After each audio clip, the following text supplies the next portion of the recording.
What is up, chefs, foodies, and students? Welcome to Everybody Knows. I'm Anders. I'm so glad you're here. Let's get started.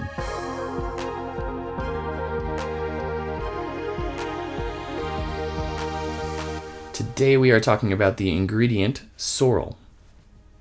This ingredient comes originally from Eurasia and Eastern Europe.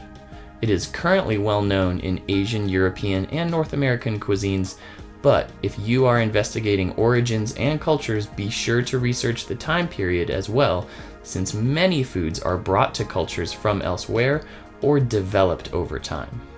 I have two types of sorrel here today. This smaller type is what is maybe known as a wood sorrel, and it looks kind of like a three-leafed clover, if you wanted to think of it that way. The leaves sort of have a heart shape. They're very cute, very nice as a garnish on the plate.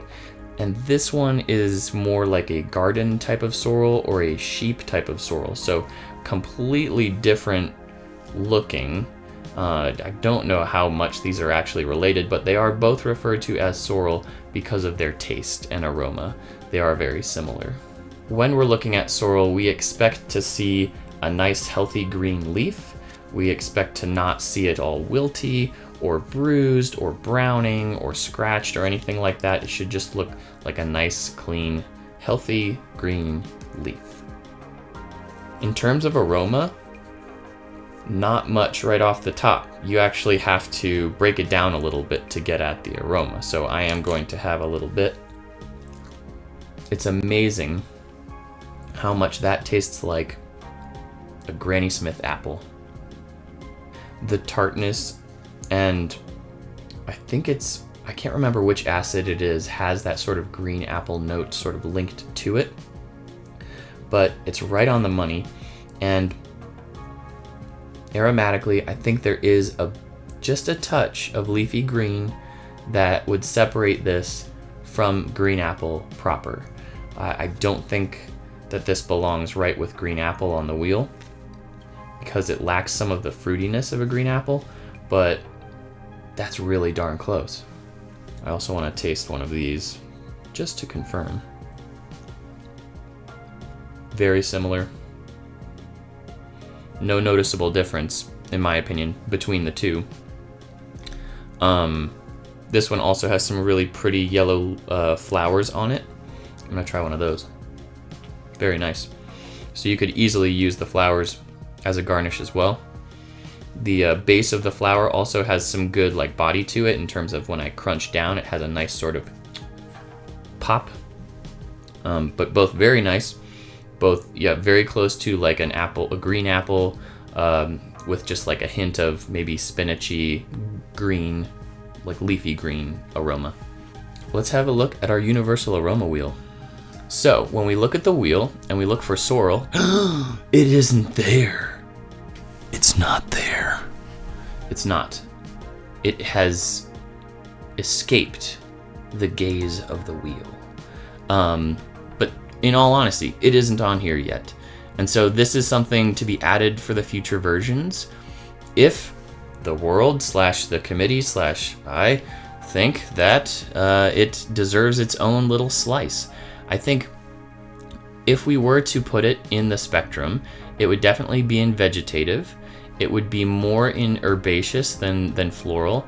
It would not be down with the sulfurous or legume or corn or seedy or grain or dried. We would be somewhere between fresh and peppery.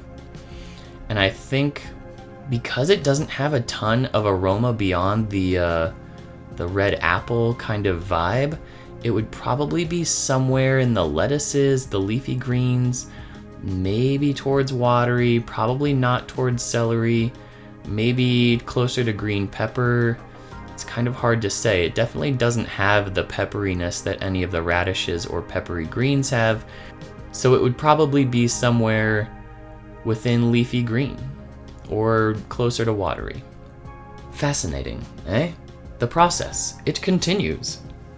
In terms of evaluating this, its strength is pretty low. It's a very quiet aroma, but it's a stronger taste. And I would say notes of this would be somewhere around green apple, leafy greens, maybe a touch towards spinach, but again, all of the things that we've already said. I don't know how heat stable the acids in this are. Those might mellow if you were to cook this. I think best application is fresh, especially with something so delicate and beautiful as the wood sorrel. And I think with a sheep sorrel, you could do a variety of applications in salads, hors d'oeuvres, anything that you need sort of a little acidic punch from a green without too much flavor. Let's take a quick look at the flavor Bible. Okay, for sorrel, it says spring to autumn. That is when it's growing. It's very hard to find this in stores apart from microgreens or if you grow it yourself. And so consider the season. It mentions asparagus, beans, chard, eggs, French cuisine, garlic, grains, lemon, lentils, oils, onions, potatoes, salads, sauces, soups, spinach, vegetables, and dry white wine. So those are some of the ingredients you might consider first when combining with sorrel. That about wraps it up. Here's what I want you to do. Think about sorrel as you cook or eat, as well as the words that we use to describe it. Have you used this ingredient successfully or in a way that you were like, yeah, that was awesome? What did you do? I want to hear about it. And do you agree or disagree with what I've shared with you today? And finally, what ingredient should we look at next? Any of the answers to those questions, throw them in the comments. I would love to read them. I hope this video made sense and got you thinking about the aroma of sorrel. Thank you so much for watching. If you would like to provide funding or ingredients for future videos, have a look in the description. If you would like to join the Food Aroma Nerdery, feel free to subscribe and you'll see all my latest videos. If you would like either a poster copy or digital file of the aroma wheel that we use, have a look in the description for links. Thanks so much. Bye.